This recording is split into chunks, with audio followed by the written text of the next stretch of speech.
अरे कोई हंसा शायद। इतनी रात को कौन हंसेगा? कौन है यहाँ? तुम्हारा मौत सियार। गहरे घने जंगल में बहुत सारे हंसों का बसेरा था। वहां का राजा सिंह महाराज था। वन के भीतर जैसे ही कोई सियार या भेड़िया आता, सिंह तुरंत उसका पीछा करता था, क्योंकि वो नहीं चाहता था कि उसके वन के किसी भी प्राणी की क्षति हो। एक दिन एक चालाक सियार वन के नियम जाने बिना ही अंदर घुस गया। सियार कुछ देर इधर-उधर चलने के बाद जैसे ही थोड़ा आगे बढ़ा, उसने एक मृत प्राणी का कंकाल देखा। इतना बड़ा कंकाल देखकर वो बहुत हैरान हुआ और बोला, अरे बाबा, इतना बड़ा कंकाल न जाने किस प्राणी का होगा। एकदम ताज़ा लग रहा है। मुझे भी तो बहुत भूख लगी है। ए माँ, तो फिर मैं इस प्राणी का मांस खाकर अपनी भूख क्यों नहीं मिटा लेता? कोई आए उससे पहले ही यहाँ से भाग जाऊंगा। सियार जैसे ही उस प्राणी पर मुंह मारने गया, ठीक तभी उसे सिंह महाराज की दहाड़ सुनाई दी। सियार डरते डरते कहने लगा, बाप रे, कितनी भयानक आवाज है। ये तो सिंह की आवाज लग रही है। इसी तरफ ही आ रहा है शायद। अगर उसने मुझे देख लिया तो मेरी मृत्यु निश्चित है। हाय हाय रे सियार, कुछ तो सोच, कैसे सिंह के हाथ से बचा जाए। ठीक तभी सियार के दिमाग में एक बुद्धि आई और जैसे ही सिंह करीब आया, अरे वाह, सिंह का मांस तो बहुत स्वादिष्ट है। एक सिंह खाकर तो मेरा पेट ही नहीं भरा। अब अगर एक और सिंह मिल जाता तो मजा ही आ जाता। उसे शिकार करके पहले उसका खून पीता और फिर उसका ताज़ा मांस खाता। उफ, सोचते ही जीभ में पानी आ रहा है। और अगर 2-4 और सिंह मिल जाते तो उन्हें घर ले जाकर उनका मांस धूप में सुखा कर खाता। सिंह के मांस की सूखी मछली बनाकर खाने में जो स्वाद आता है ना, उफ। लेकिन मुझे कहीं सिंह दिखाई नहीं दे रहा है। आज कम से कम 2 सिंह तो मैं खाऊंगा ही, चाहे जो हो जाए। सिंह ने जैसे ही ये सुना, उसका शरीर पसीने से तरबतर हो गया और डर के मारे उसके प्राण सूखने लगे। अरे बाबा, ये मैं क्या देख रहा हूँ? पहली बार मैंने सिंह को पकड़ने वाला सियार देखा। ये तो सीधे सिंह का ही मांस खा रहा है और एक सिंह खाकर भी इसका पेट नहीं भरा। 2-3 सिंह खाने की बात कर रहा है। मेरी किस्मत बहुत अच्छी है कि मैं इस सियार के पास नहीं गया। एक सियार इतना हिंसक हो सकता है, ये मैंने सपने में भी नहीं सोचा था। हमारे जंगल में ये सियार कहाँ से आया? हे ऊपर वाले, आज के लिए इस सियार के हाथ से मुझे बचा लो। ये बात कहकर सिंह वहाँ से दुम दबाकर भाग गया और उनका ये पूरा नाटक दूर से खड़ा एक हंस देख रहा था। अरे, ये सियार तो बहुत बुद्धिमान है। किस जंगल से आया है कौन जाने। हमारे महाराज को इस तरह मूर्ख बना रहा है। एक काम करूं तो कैसा रहेगा? मैं सियार की सारी करतूत अगर राजा साहब को बता दूं तो महाराज बहुत खुश हो जाएंगे और मुझे बहुत सम्मान देंगे और तब सब प्राणी मुझे सल्यूट करेंगे। ये बात कहने के बाद हंस शेर सिंह की गुफा की ओर रवाना हुआ। इतनी हड़बड़ी में जाने के कारण सियार को उस पर शक हुआ और वो सोचने लगा, अरे ये हंस इतनी हड़बड़ी में सिंह की गुफा की ओर क्यों जा रहा है? कहीं ऐसा तो नहीं कि हंस को सब कुछ पता चल गया है और वो सिंह को सब बताने की फिराक में है। ये चुगलखोर हंस अगर सिंह को सब बता देगा तो सिंह आकर मेरी गर्दन मरोड़ देगा। हंस बहुत तेजी से सिंह के पास आया और देखा कि सिंह बहुत घबराया हुआ है। अरे महाराज, आप इस तरह घबराए हुए क्यों हैं? मैं तो आपको सियार की सारी चालाकी बताने आया हूँ। क्या कहना चाहते हो तुम? जो कहना है साफ साफ कहो। वैसे ही मैं बहुत मुसीबत में हूँ। जंगल में एक ऐसा सियार आया है जो सारे सिंहों को चुन चुन कर खा रहा है। तुम क्या कहना चाहते हो? जल्दी बोलो। कैसे अपने से महाराज को एक मामूली सियार के हाथों मूर्ख बनते देख सकता हूँ। इसीलिए तो आपके पीछे भागा आया, आपको सच बताने के लिए। मैंने तो कभी सोचा ही नहीं था कि हमारे राजा साहब इतने डरपोक हो सकते हैं। उस सियार ने आपके साथ चालाकी की है। आप अभी मेरे साथ चलें। उस सियार के सामने जाकर जोर से एक गर्जना कीजिएगा। देखिएगा सियार डर के मारे कैसे भाग जाएगा। आप इस तरह डरेंगे तो कैसे चलेगा? आप तो हमारे राजा हैं। अगर आप ही डर जाएंगे तो मैं तो एक मामूली हंस हूँ, मेरा क्या हाल होगा समझिए। नहीं हंस, मैं तुम्हारी बात पर एकदम कान नहीं दे रहा हूँ, क्योंकि तुम सियार को डराने नहीं बल्कि मुझे उसका भोजन बनाने ले जा रहे हो। वो 1 नहीं 2 नहीं 4 सिंहों को खाने की बात कर रहा था। मैं वहाँ से अपनी जान बचाकर वापस आया हूँ। हूँ। मैं तुम्हारी बात पर जरा भी ध्यान नहीं दे रहा। वो अभी अभी एक सिंह को मेरे सामने ही मार कर खा रहा था। मैं वहां जाकर अपनी जान नहीं दे पाऊंगा। बाबा, तुम जाओ यहाँ से। सियार से तो छोटे छोटे प्राणी डरते हैं, आप तो जंगल के राजा हैं सिंह महाराज। जब पूरा जंगल आपको भगोड़ा सिंह कहेगा तब आपको कैसा लगेगा? एक बार सोचा है? आप मेरे साथ चलिए, जाकर एक गर्जना करेंगे तो देखिएगा वो सियार आपसे प्राणों की भीख मांगेगा। अरे हाँ, ये तो तुमने ठीक ही कहा है। तुम एकदम चिंता मत करो हंस। मैं सबके सामने अपना नाम खराब नहीं कर सकता। मैं पूरे सिंह समाज का सम्मान नष्ट नहीं होने दूंगा। मैं शक्तिशाली और हिंसक सिंह हूँ, और वो एक छोटा सा कमजोर प्राणी सियार। मैं उसके पास जाकर ऐसी गर्जना करूंगा कि वो अपने प्राणों की भीख मांगेगा, और साथ ही मैं उस पर झपट पड़ूंगा और वो मेरा शिकार बन जाएगा। फिर कोई मुझे डरपोक सिंह नहीं कह पाएगा। चलो हम चलते हैं। हाँ हाँ, जल्दी चलिए, क्योंकि वो सियार अब एक जगह बैठा नहीं रहेगा। बाद में हम उसे कहीं ढूंढ नहीं पाएंगे। ठीक कहा तुमने, सियार मेरे डर से कहीं जा सकता है। चलो हंस, जल्दी चलो। आज मैं सियार का लेग फ्राई बनाकर तुम्हें भी खिलाऊंगा। नहीं महाराज, आप ही खाइएगा। मैं तो मांस नहीं खाता, सियार का मांस तो आप ही खाइएगा।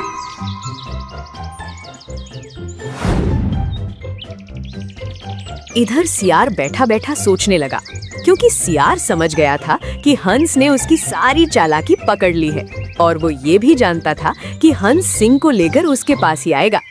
इसलिए सियार ने अपना दिमाग लड़ाया और कहने लगा, अरे अब मैं क्या करूं? किस तरफ जाऊं मैं? उस हंस ने तो सिंह को सब कुछ बता दिया है। अब मैं क्या करूं? जल्दी कुछ सोच सियार, जल्दी कुछ सोच। आइडिया! अब मैं ऐसा नाटक करूंगा कि वो सिंह दुम दबाकर भागेगा, और उसके बाद से कोई सिंह मेरे सामने आने की हिम्मत नहीं करेगा। आज आने दो इस हंस और सिंह को। आज मैं उन्हें ऐसा डराऊंगा कि वे अपना नाम ही भूल जाएंगे। तभी उसे अचानक सिंह की आवाज सुनाई दी, और वो समझ गया कि हंस सिंह को लेकर आ गया है। जैसे ही वे दोनों सियार के करीब आए, सियार ने बुद्धि लड़ाकर अभिनय करना शुरू कर दिया। अरे वो कमबख्त हंस अभी तक सिंह को लेकर नहीं आया। मैंने उसे कब का भेजा है, कहा है कि सिंह को बहला फुसलाकर जल्दी मेरे पास लेकर आना। न जाने कहाँ जाकर मरा। इधर मेरी भूख बढ़ती जा रही है। कोई बात नहीं, वैसे हंस बहुत बुद्धिमान है। वो जैसे भी हो सिंह को बहला फुसलाकर मेरे पास ले ही आएगा, और जैसे ही वो सिंह यहाँ आकर गर्जना करेगा, मैं उसके मुंह के अंदर हाथ डालकर उसका दिल बाहर निकाल लूंगा और उसे मजे से खाऊंगा। उफ, मेरे मुंह में तो पानी आ रहा है। ये कमबख्त हंस कब सिंह को लेकर आएगा? सिंह की आवाज भी तो नहीं मिल रही। जल्दी सिंह को लेकर आ कमबख्त हंस, जल्दी सिंह को लेकर आ। अरे बाप रे, अब भागना होगा। अभी इस हंस के जरिए मुझे फंसाया जा रहा है। ऊपर से ये हंस भी उसके साथ मिल गया है। ये सियार और हंस तो मेरा दिल निकाल लेने की योजना बना रहे हैं। इसीलिए तो हंस मुझे बार बार कह रहा था कि सियार के पास जाकर जोर जोर से गर्जना करने के लिए।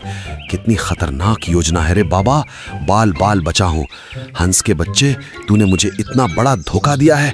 इसी कारण तू बार बार कह रहा था जल्दी आने के लिए, और मुझे जल्दी लाकर उस सियार का भोजन बनाना चाहता था।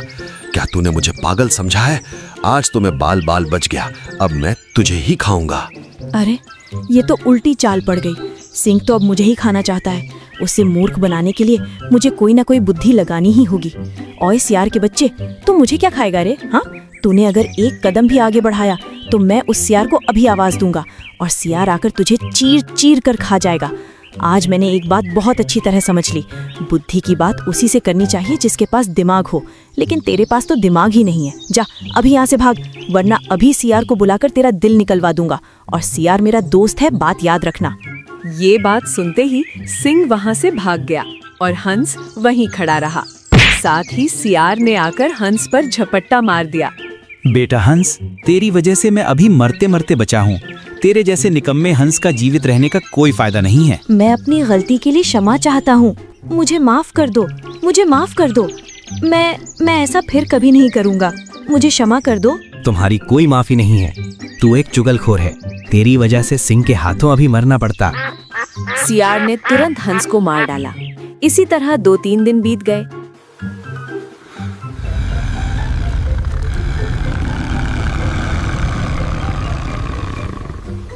अचानक एक दिन रात के समय देखा गया कि एक हंस उस जंगल में टहल रहा है और क्या जैसे ढूंढ रहा है।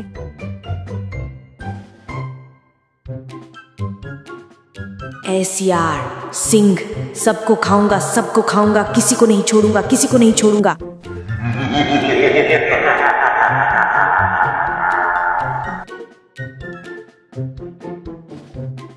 फिर हंस ने उस रात सियार को ढूंढ निकाला और उसकी गुफा में आकर उसे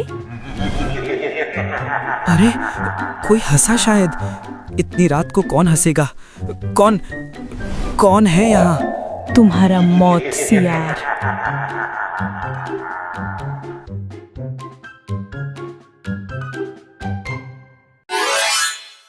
एक भेड़िया जंगल के रास्ते से अपने घर की ओर भाग रहा था। बाबू राव की भयानक कहानियां सुनने के बाद उसे देर हो गई थी। अरे बाप रे, बहुत रात हो गई है। अब तक मुझे घर पहुंच जाना चाहिए था, मगर ना जाने कैसे देर हो गई। खैर, अब घर जाना ही होगा जैसे तैसे। भेड़िया चला ही जा रहा था, मगर उसे मालूम नहीं था कि उसके पीछे भी कोई चल रहा है। झाड़ियों से लगातार आती आवाजों ने उसे रुकने पर मजबूर कर दिया। कौन है? झाड़ियों में कोई है क्या? मेरी आवाज सुनाई दे रही है? हेलो, कोई है? हेलो, कोई है? मगर कोई आवाज नहीं आई। वो डर के मारे फिर दोबारा चलने लगा, मगर वो परछाई उसके पीछे पीछे ही चल रही थी। भेड़िया फिर रुका और पीछे मुड़ा ही था कि एक विशाल काले भेड़िए ने उस पर हमला कर दिया और उस भेड़िए की चीख पूरे जंगल में गूंज उठी। अगली सुबह जंगल में कुछ जानवर कहानी सुनने के लिए एक भेड़िए के पास आए हुए थे। उसका नाम बाबू राव था। वो जंगल का बुजुर्ग और बहुत ही समझदार जानवर था, जिसके कारण सब उसका खूब सम्मान करते थे। आज कोई बढ़िया कहानी सुनाओ बाबूराव दादा, जिसे सुन के एकदम रोंगटे खड़े हो जाएं। कोई बवाल कहानी होनी चाहिए। कोई ऐसी कहानी जिसे सुनकर रात को नींद ही ना आए। ऐसी बात है तो सुनो। एक समय की बात है, इस जंगल में एक दानव की दहशत थी। वो दानव जंगल के जानवरों का पी जाता था। किसी को समझ नहीं आता कि वो कौन है। बस उसके निशान ही रहते थे जो जानवरों की गर्दन पर बन जाते थे और शरीर काला पड़ जाता था। कहानी अभी चल ही रही थी कि एक भालू भागते हुए उनके बीच आ पहुंचा। अरे सभी लोग चलो, नदी के किनारे उस भेड़िए की लाश मिली है जो कल रात घर नहीं लौटा था। सभी जानवर नदी के किनारे पहुंचे। वहां वो भेड़िया मृत पड़ा था। देखो, किसी ने इसकी गर्दन पर दांत गाड़ के इसका खून पी लिया है, लेकिन उसके शरीर को कुछ नहीं किया है। उस जगह जंगल का राजा शेर सिंह भी आ पहुंचा। ये किसका काम हो सकता है? भला भेड़िए को किसने मारा होगा? और अगर मारा भी तो इसके शरीर को नहीं खाया? क्या उसे भेड़िए का पसंद नहीं था? महाराज, मुझे लगता है किसी शिकारी ने अंधेरे में इस पर हमला कर दिया होगा और उसे जब पता चला कि ये भेड़िया है तो शायद उसने उसे नहीं खाया। शिकारी भी तो डाइट पर हो सकता है। हाँ, तुम्हारी बात सही लगती है लोमड़ी। हम बेवजह ही शक कर रहे हैं। ये सिर्फ एक इत्तेफाक है। किसी को डरने की जरूरत नहीं है। सभी बेफिक्र रहिए। सभी जानवरों ने शेर सिंह की बात मान ली, लेकिन डर उनके दिलों में बैठ गया था। और अगले दिन एक रात, काफी रात हो गई है, कोई जानवर नजर नहीं आ रहा है। मुझे जल्द घर की तरफ जाना होगा, नहीं तो गड़बड़ हो जाएगी। हाल ही में भेड़िए पर किसी ने हमला किया था। हिरन जल्दी जल्दी चलने लगा, मगर उसके पीछे वही परछाई चल रही थी। हिरन को इसका आभास हो गया था। वो और तेजी से चलने लगा। तभी अचानक सामने से किसी ने उस पर हमला कर दिया और उसकी गूंज जंगल में गूंज उठी। सबने वो आवाज सुनी और अगले दिन ये क्या हो रहा है? जंगल में दो जानवरों का शिकार किया गया है, मगर दोनों जानवरों को खाया ही नहीं गया, सिर्फ खून चूसा गया है। आखिर ये सब कौन कर रहा है? ये सामान्य नहीं है। जिस तरह उस भेड़िए को मारा गया था, उसी तरह इस हिरन को भी मारा गया है। सभी प्राणियों से निवेदन है कि रात में कोई घर के बाहर ना निकले, अकेले न घूमे, और अगर कोई अनजान मिले तो मुझे बताएं, ताकि मैं पहले भाग सकूं। शेर सिंह के कहने पर सभी जानवर रात में घर में रहने लगे। बहुत कम जानवर ही घर से बाहर निकलते, जिसके कारण कोई न कोई जानवर उस परछाई का शिकार हो रहा था, जिससे शेर सिंह बुरी तरह परेशान हो गया था। लोमड़ी, आज रात हम नजर रखेंगे। आखिर कौन है वो जो हमला कर रहा है? मुझे आज उसे देखना ही है। तुम तैयार रहना। दोनों जंगल में एक झाड़ी में दुबके हुए थे। शेर सिंह बहुत डरा हुआ था, वहीं लोमड़ी सतर्क थी। राम राम राम। लोमड़ी, एक बार फिर सोच लो, यहाँ आने का कोई मतलब नहीं बनता। ये काम हम गधा प्रसाद या किसी और से करा लेंगे। अभी के लिए यहाँ से चलते हैं ना। महाराज, आप एक नंबर के फट्टू हैं। आप जंगल के राजा हैं। राजा वाला जिगरा भी रखिए। थोड़ी देर छुपकर देखते हैं, जरूर कोई ना कोई आएगा। वहीं दूसरी तरफ की झाड़ियों में गधा प्रसाद भी छुपा हुआ था। उसकी नजर शेर सिंह और लोमड़ी पर चली गई थी। अरे वाह, शेर सिंह को हमारी कितनी चिंता है, उस राक्षस को पकड़ने के लिए खुद आए हैं। तभी जंगल में एक गुर्राहट आई। तीनों सतर्क हो गए। उनके सामने से एक काला भेड़िया गुजर रहा था। वो बिल्कुल बाबूराव जैसा लग रहा था, लेकिन देखने में बहुत ही भयानक लग रहा था, मानो वो किसी का भी शिकार कर सकता है। तीनों उसका पीछा करने लगे, लेकिन तब तक उस काले भेड़िए ने किसी और का शिकार कर लिया था, जिससे वो और भयानक दिखाई दे रहा था। तभी उसने पीछे मुड़कर शेर की तरफ देखा। उसे देखकर दोनों बहुत डर गए। महाराज भागिए भागिए! मगर शेर सिंह उस काले भेड़िए को देखकर बेहोश हो गया था। लोमड़ी ने ये देखा तो उसने शेर सिंह को वहीं छोड़कर अपनी जान बचाकर दौड़ लगा दी। मगर गधा रुका रहा। वो भयानक काला भेड़िया आगे बढ़ गया। पीछे पीछे गधा का साथ भी हिम्मत जुटाकर जाने लगा। एक जगह वो काला भेड़िया रुका और एक सियार उस काले भेड़िए के पास आया और कुछ मांस के टुकड़े दिए और उससे बात करने लगा।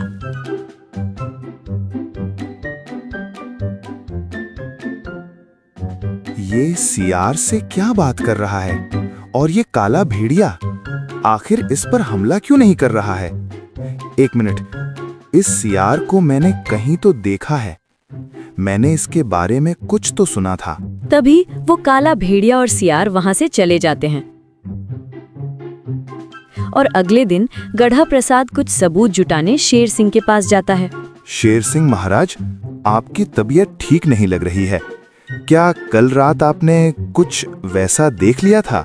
अरे नहीं नहीं, मुझे बस थोड़ा बुखार हो गया है। तुम बताओ, यहाँ क्या करने आए हो? कुछ काम था क्या? कुछ खास नहीं, मुझे आपसे एक बात जानने की। क्या कभी इस जंगल में कोई सियार रहता था? क्या सियार और काले भेड़िए की दोस्ती की कोई कहानी थी? हाँ, इस जंगल में करीब 10 साल पहले 2 दोस्त रहते थे, बाबूराव और एक सियार। दोनों मिलकर जंगल को कहानियां सुनाते थे, लेकिन सियार की कहानियां किसी को पसंद नहीं आती थीं।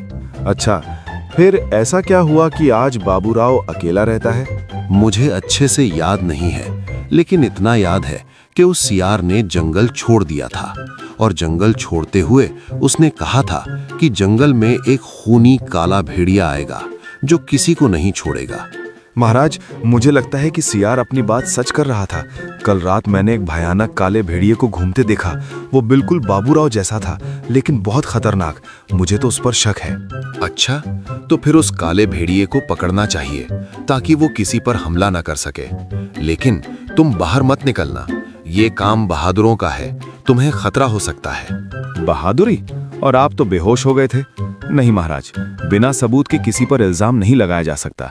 मेरी एक राय है, आप जंगल में ऐलान कर दीजिए कि वो राक्षस एक काले भेड़िए जैसा दिखाई देता है। जो भी इस राक्षस को देखे तुरंत सूचना दे ताकि बाकी अपनी जान बचा सकें। शेर सिंह ने ऐसा ही ऐलान करवा दिया, जिससे सभी जानवर बूढ़े बाबूराव पर ही शक करने लगे, जिसकी वजह से अब उसके पास कोई कहानी सुनने नहीं जाता था। मैंने ऐलान कर दिया है, अब कोई बाबूराव के पास कहानी सुनने नहीं चाहता। अब क्या करना चाहिए? आज रात आप उस पर नजर रखिए, वो किस किस पर हमला करता है और क्या क्या खाता है और किससे मिलता है। रात हुई और सियार सिंह बाबूराव पर नजर रख रहा था। उधर गधा प्रसाद भी सियार के ऊपर नजर टिकाई बैठा था। आज तो जान कर रहूंगा कि ये सियार और बाबूराव की क्या चाल है। आखिर दोनों उस रात क्या बात कर रहे थे? राम राम राम, होशियारी मारकर बहुत बड़ी गलती कर दी। न जाने ये काला भेड़िया कब दानव बन जाए और कब हमला कर दे, क्या भरोसा। मुझे चौकन्ना रहना चाहिए। तभी बाबूराव ने अपना खाना खाया। खाना खाते ही बाबूराव का हाव भाव बदल गया। वो जोर जोर से गुर्राने लगा। उसने मुड़कर शेर सिंह की तरफ देखा और झपट पड़ा। मारे डर के शेर सिंह भाग खड़ा हुआ। आगे आगे शेर सिंह और पीछे पीछे बाबूराव। उधर गधा प्रसाद सियार का पीछा कर रहा था। काफी देर हो गई है। सियार आराम से जंगल के बाहर चला गया। उसने कोई गलती नहीं की। आखिर इनका मकसद क्या है? काफी देर गुजर गई, मगर कुछ हुआ ही नहीं। सियार आराम से जंगल के बाहर चला गया। गधा प्रसाद हैरान था। तभी गधा प्रसाद ने देखा कि सियार गांव के एक कूड़े के ढेर के पास गया। वहां से उसने एक नीली थैली उठाई और वापस जंगल की तरफ आ गया। ये आखिर करना क्या चाहता है? थोड़ा और पीछा करता हूँ। सियार चुपके से बाबूराव की गुफा में गया। उसने उस नीली थैली में से कोई रसायन निकाला और बाबूराव के खाने में मिला दिया और आराम से बाहर आ गया। आखिर उस रसायन में क्या है? वो क्या मिला रहा है? कहीं वही रसायन बाबूराव को शैडो तो नहीं बनाता? तभी बाबूराव गुफा में आया और अपना खाना खाया। फिर उसके बाद उसका हाव भाव बदल गया।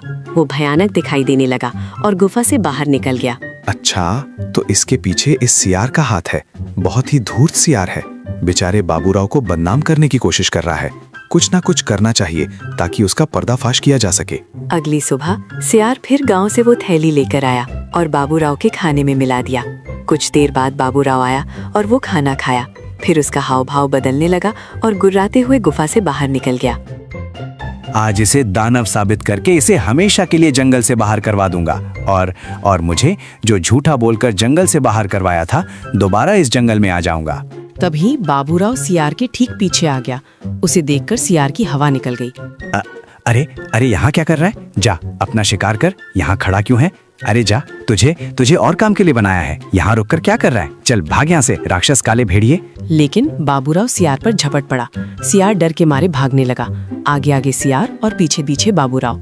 वो भागते भागते जानवरों के समूह के पास जा पहुंचा। दोस्तों, मेरी जान बचाओ, राक्षस काला भेड़िया मेरे पीछे पड़ा हुआ है।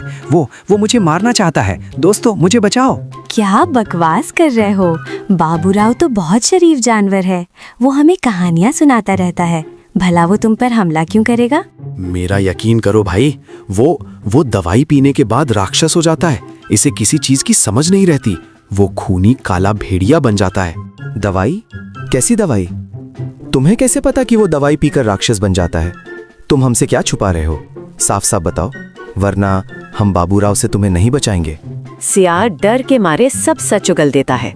मैं हर रात उसके खाने में एक नशीला नीला रसायन डालता था, जिसकी वजह से वो कुछ देर के लिए पागल हो जाता है और उसे जो भी बोला जाए वो वही करता है।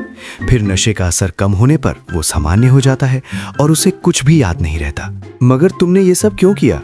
आखिर ये सब करने की वजह क्या थी? तुम तो कभी बाबूराव के खास दोस्त थे, तो तुमने ये सब क्यों किया? जब मैं उसके साथ रहता था तब प्राणी उसकी कहानी ज्यादा पसंद करते थे और मेरी कहानी कोई सुनना नहीं चाहता था।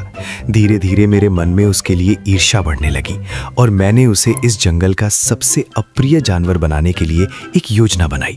और फिर मुझे उस नीले रसायन के बारे में पता चला और मैंने जानबूझकर जंगल छोड़ दिया ताकि कोई मुझ पर शक ना कर सके। दुष्ट, मेरी कहानी तुमसे ज्यादा अच्छी थी, इसका मतलब ये तो नहीं कि तुम मुझे पागल बना दो, जंगल के प्राणियों को बेवजह मरवा दो, पूरे जंगल में अशांति फैला दो। आज मैं तुम्हें जीवित नहीं छोड़ूंगा। तुम मुझसे साफ साफ बात कैसे कर रहे हो? क्या तुम्हें दवाई का असर नहीं हुआ? क्योंकि मैंने दवाई बदल दी थी। मुझे तुम्हारे बारे में सब पता चल गया था, इसीलिए मैंने जानबूझकर दवाई बदल दी। तुमने साधारण नीला रंग खाने में मिलाया ताकि तुम्हें हमारे नाटक का पता ना चले। नाटक? इसका मतलब ये सब नाटक था? मगर नाटक की क्या जरूरत थी? ताकि तुम अपना गुनाह अपनी जुबान से बताओ और सबको पता चले कि इन सबके पीछे तुम्हारा हाथ है और बाबूराव निर्दोष है। आज मैं इसे जीवित नहीं छोड़ूंगा। इसने बहुत गंदा काम किया है, इसकी कोई सजा नहीं है। रुक जाओ बाबूराव, माना कि इसने गलती की है, मगर तुम इसे मारकर और भी बहुत बड़ी गलती कर दोगे। जंगल के कानून के अनुसार इसे कैद में डाला जाएगा ताकि सबको सबक मिले कि किसी का बुरा करने पर खुद का ही बुरा होता है। शेर सिंह सही कह रहे हैं। हमें नियम का पालन करना चाहिए, सियार को कैद में डालना चाहिए और हमें इस बात को भी मानना चाहिए कि बिना जांचे परखे किसी भी चीज पर विश्वास नहीं करना चाहिए। और इस तरह सियार को उसकी ईर्ष्या और धोखे की सजा मिली। जंगल में फिर से शांति छा गई। बाबूराव फिर से अपनी कहानियां सुनाने लगा और इस बार सभी जानवर उसकी कहानियों को और भी ध्यान से सुनते थे, क्योंकि उन्हें पता था कि असली दानव तो ईर्ष्या है जो किसी भी जानवर को शैडो बना सकती है। और हाँ, गधा प्रसाद को जंगल का जासूस का खिताब मिला।